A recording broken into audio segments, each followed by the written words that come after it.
Okay, hello everyone. Good day to you guys, and I hope that all of you are doing great right now. So we are now on the chapter 11 of the Introduction to Computing.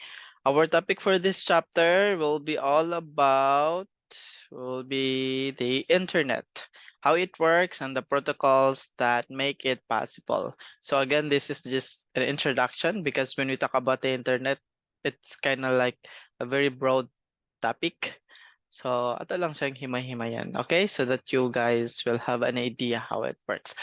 The objectives for this topic are this one. No? We are going to define the internet and explain its basic functions and also understand the importance of the internet protocols in the operation of the internet in the digital world. So, let's start. What is the internet? What do you think, guys, is the internet? So the internet has become part of the modern life, providing access to information and communication resources to people and all over the world. It is used, of course, it is used in communication, it is used for spreading information, entertainment, commerce, education, and research. So I think all of us know this is very understandable because we use technology a lot, like every single day. So we know that when it comes to communication, email, social media, and instant messaging are the popular ways to communicate with friends, family, and colleagues all around the world.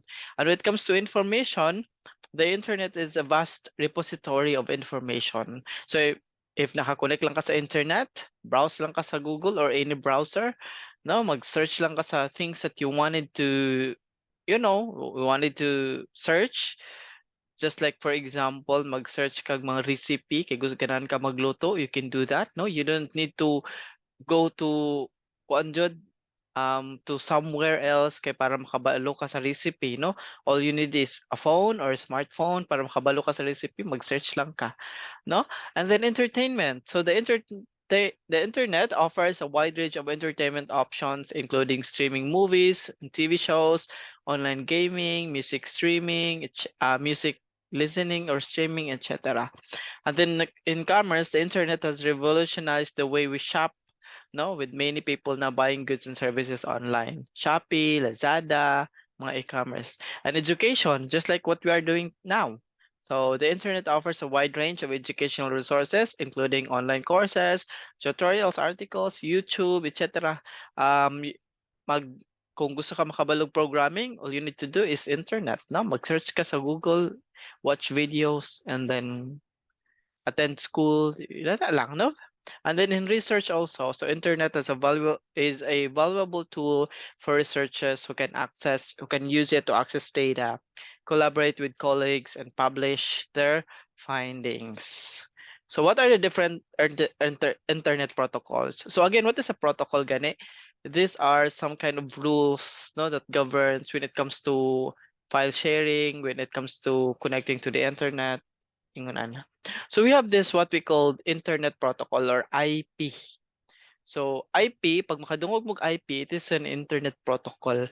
Ito ginatawag ng mga IP addresses because the IP addresses mo na itong i-assign sa itong mga devices in order for us to connect muna imo ang identification. Tawag mo ng identification sa isa ka device. Aside from the napunta yung mga MAC addresses pero later on na internet protocols at the IP. These are the set of rules that define how computers communicate with each other over the internet. So, if magkunik kag internet, assign ng gigag IP address or internet protocol. If you don't have the IP, then you won't be able to connect to a network na imong gusto kunikan. So they are the foundation of the internet and enable all the different applications and services that we use every day. So your phones, your mobile phones, your computers, na sila mga assigned IP addresses when you connect to a network. Okay? And then what are the different types of IP or internet protocols? We have this what we call TCP IP, Transmission Control Protocol, and then the Internet Protocol. So later on, guys, you will be able to learn this on your other subject. But right now, ano lang sa very introduction lang sa And then also the TCP/IP is the core protocol suite that powers the internet. So it depends how data is broken down into packets routed through networks and reassembled at the destination. Diba on the previous chapter, I think previous chapter, lagi, na-discuss natong OSI model. No? So the OSI model, we have the application, presentation, station, transport, network, data link, the physical. The TCP/IP, na po siya model. Now you have on the first 1, 2, 3, giisa ra niya application, you have wala na presentation and session. We have the application, the host to host, the transport, the internet, network interface, and then the hardware. So this is the TCP/IP model. We will not go deeper on that because sa inyo na lang other course, okay? Pero at least na may idea how it works, okay? So we have the TCP/IP. We also have HTTP. So HTTP, Hypertext Transfer Protocol, this protocol is used when you connect to when you search something on the web. The protocol powers the World Wide Web. So it defines how web pages are requested and delivered. So HTTP meaning Hypertext Transfer Protocol and is not secured. Mo nakita mo ani insecure or naamoy mga makita na mga potential risk when you visit a site. Tapos HTTP lang meaning be very careful on accessing that website pag naka-HTTP lang siya because it's not secured. Kailangan HTTPS. Naka-secured siya. Okay? Hypertext Transfer Protocol Secure. So HTTPS is a secure version of HTTP. Though the protocol when you connect to the internet kay para ma-display na ang mga data diya sa imong browser, no? Nagikuan sa server is HTTP. Pero be careful kung wala S because that's unsecure. So, mag-browse mo, kailangan dyan na ay mga NIS para secure siya. So, this is a version of HTTP that encrypts data in transit.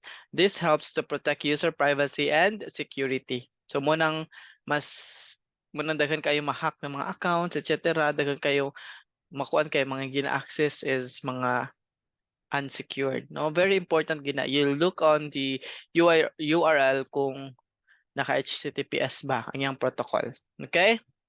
Napunta ginatawag na SMTP or the Simple Mail Transfer Protocol. This protocol powers a mail. Okay? It defines how email messages are sent and received. So, kung nagamit mo og mga Gmail accounts, Yahoo Mail or Outlook or any other mailing software, etc., na sila ginatawag na Simple Mail Transfer Protocol. Wanang protocol nga mag-exchange ng mga emails na to. Mga files through emails, etc. Okay? And then we also have FTP. Later on, pag kuan na mo, pag mag-work na mo, mabalaan na ninyo what this FTP means, File Transfer Protocol. Okay, this is a protocol that allows user to transfer files between computers over the internet, the File Transfer Protocol. So, let us say, for example, nag-develop ka og application nimo nya, imong application na sa imong local computer, and you want it to be live, no, para makita na sa tibuok tao sa kalibutan. What you're going to do is you'll be using softwares that has this kind of protocol para imong matransfer ang imong computers files into the internet. Okay, so you will be using that file transfer protocol later on. We also have this one, UDP. UDP, User Datagram Protocol, is a less reliable but faster protocol than TCP. Unsa kay si TCP? TCP is Transmission Control Protocol. This is used pag transmit og mga data, di ba? Transmit. Si UDP is less reliable but faster than TCP. It is often used for applications where speed is more important than reliability, such as streaming media, no? Or mga YouTube, or ano sa pa yung mga kailangan kailangan ka-stream ka. May mga live, mga TikTok, may mga live, no? Facebook, kay possible na magamit sila. Ano? And then we also have ICMP. The ICMP, Internet Control Message Protocol. This is a protocol to send error messages and other diagnostic information. So once there are issues on the applications, So naay mag-send og message nga naay errors. Muna sila ang mga protocol. Okay? We also have the DNS or the domain name system. So actually guys, if you access the website, if you access an application through a web browser, naka-IP address na siya. 'Di ba? As I've mentioned that IP address is the address when you connect to a network, no? Munang ihatag sa imo. Kani sa facebook.com, let us say yung IP address is 69.63.176.113.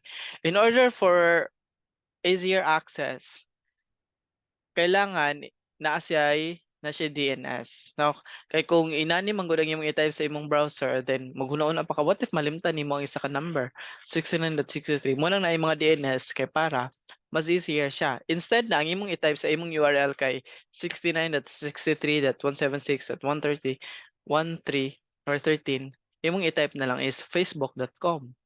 No, and then kani siyang domain name niya nakadepende pod siya.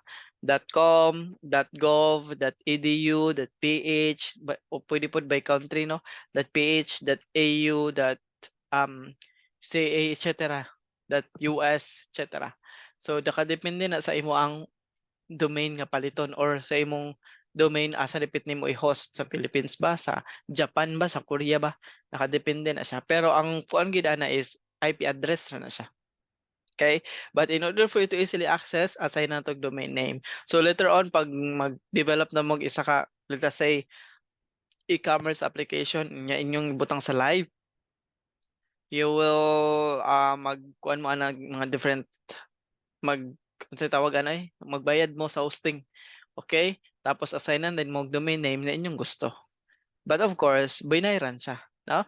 So DNS is a system that translates domain names into IP addresses. This allows users to access websites and other resources by name instead of by IP address. Next, DCHP. The DCHP, Dynamic Host Configuration Protocol, this is a protocol that assigns IP addresses to devices on a network. This makes it easy for devices to connect to the network without having manually configured their IP addresses.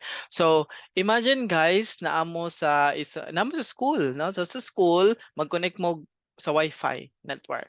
So instead na kamo mag-type sa IP addresses ninyo from that network, pag naka-connect na mo ato, assignan din mo diretso automatic og IP address. So si Dynamic Host Configuration Protocol na bahala na, naka-DHCP na because each devices should have different IP addresses. More sa identification ba? More student ID ninyo ba? Na kailangan each one of you to be recognized as unique. Kailangan na mo isa ka unique, no? Identification. That's your ID number. So same with the internet, same with your devices.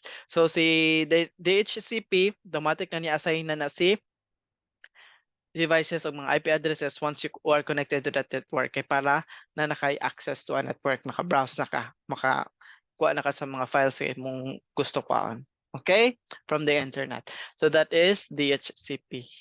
Oh, so that's it no for this video. Kato lang internet lang, introduction on the internet and the protocols that make it possible. So again, kabalong taon sa internet, we have the internet protocols. Balik ko na to, we have the IP, and then the types of internet protocols. We have the TCP, TCP/IP or TCP, that's fine. HTTP, HTTPS, SMTP, FTP, UDP, ICMP, DNS, DHCP, and DHCP. Okay, so that's it, and I hope guys nga naamoy na learn for this video. That would be all, and thank you very much.